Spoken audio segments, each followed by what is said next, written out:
Muy buenas tardes. Mi nombre es Rey David López González, matrícula 20-0041-48.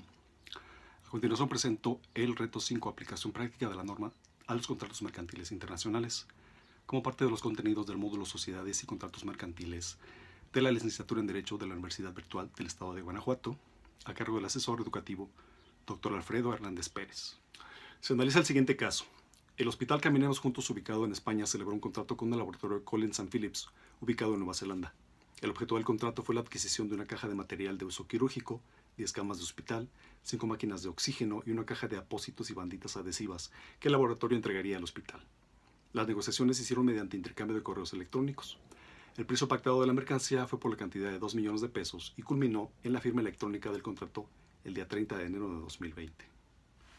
Se estableció como tiempo máximo de entrega de mercancía de 3 meses. En el mes de junio de 2020, al llegar la mercancía, el personal del hospital revisa la entrega y hace las siguientes anotaciones.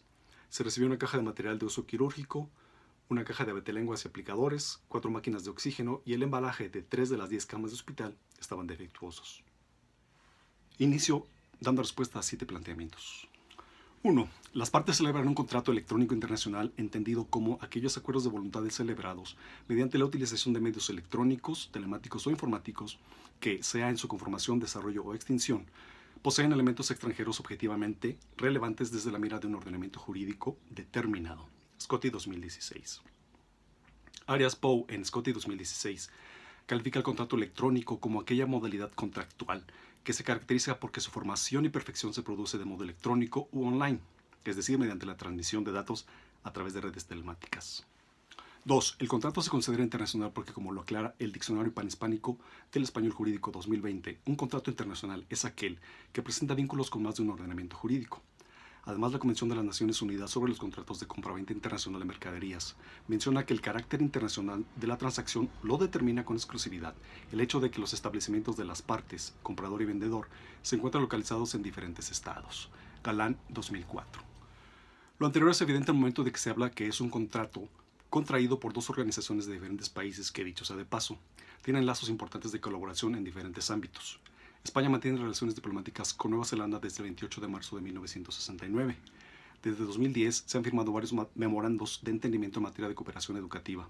Nueva Zelanda es el proveedor número 85 de España. Por su parte, España es el proveedor de servicios número 30 de Nueva Zelanda. Dirección General de Comunicación, Diplomacia Pública y Redes 2020. 3. Se identifica un contrato de compraventa internacional.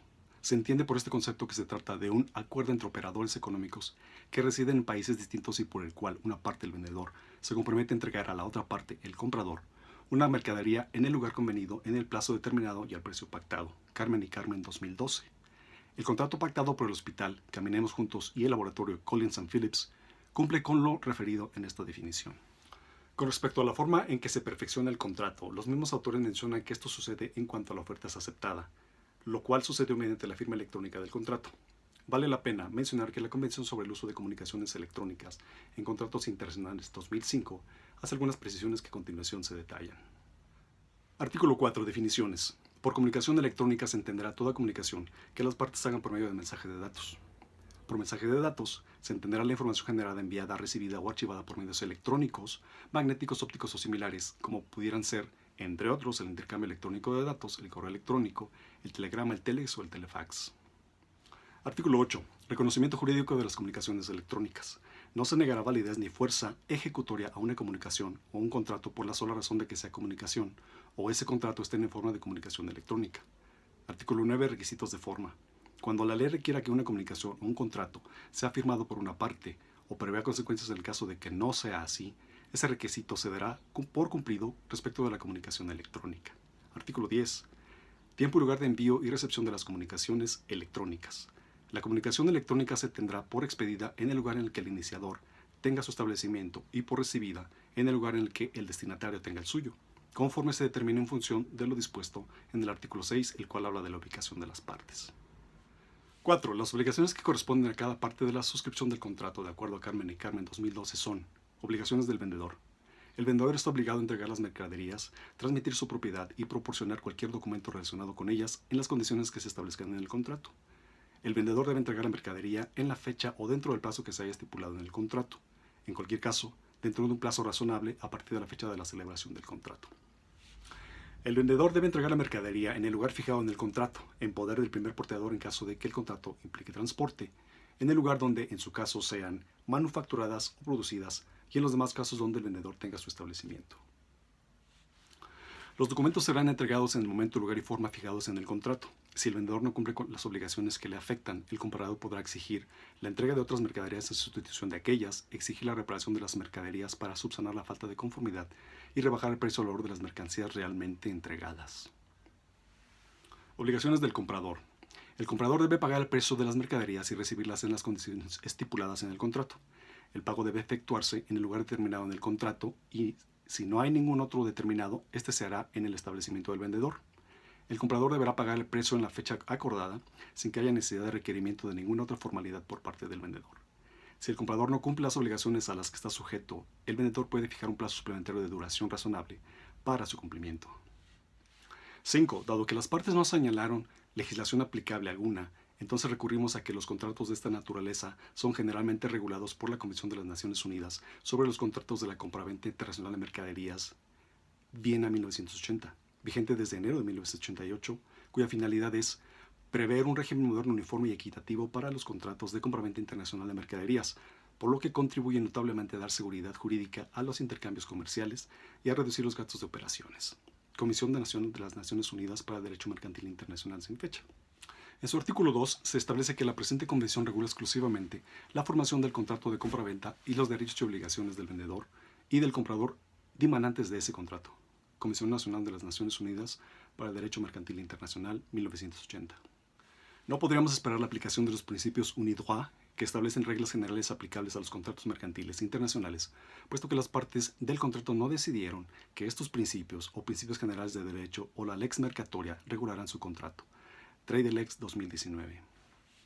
6. Considerando que la recepción de la mercancía no fue acorde a lo que se estableció en el contrato, no podríamos esperar la aplicación de las normas uniformes sobre cláusulas contractuales por las que se establece una suma convenida en razón de la falta de cumplimiento que contemplan el pago por una de las partes de una suma convenida de dinero que será abonable por concepto de daños o a título de sanción en el supuesto de que esa parte incumpla sus obligaciones contractuales en una operación comercial internacional, por la sencilla razón de que, según el artículo 6 de estas normas, se prevé el pago por incumplimiento siempre y cuando el contrato lo contemple. Comisión Nacional de las Naciones Unidas para el Derecho Mercantil Internacional, 1983.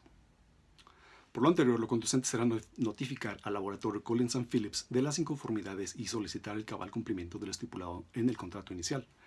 Caso contrario, lo procedente será que el hospital Caminemos Juntos entable una demanda con base en los ordenamientos legales vigentes en España a fin de hacer valer su derecho.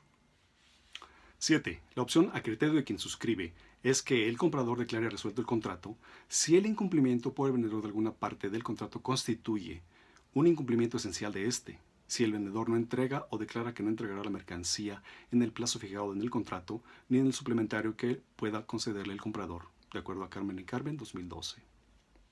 Como conclusión, diré que las cláusulas que considero podrían ser aplicables al contrato celebrado entre el Hospital Caminemos Juntos y el laboratorio Collins & Phillips para prevenir futuros conflictos son la determinación de la legislación a la que el contrato será sometido en caso de controversia, sean estos los principios UNIDROIT, los cuales son un intento por enunciar reglas que son comunes a la mayoría de los sistemas legales existentes y al mismo tiempo adoptar soluciones que mejor se adapten a las necesidades del tráfico internacional, Oviedo 2002, los principios generales del derecho o la lex mercatoria.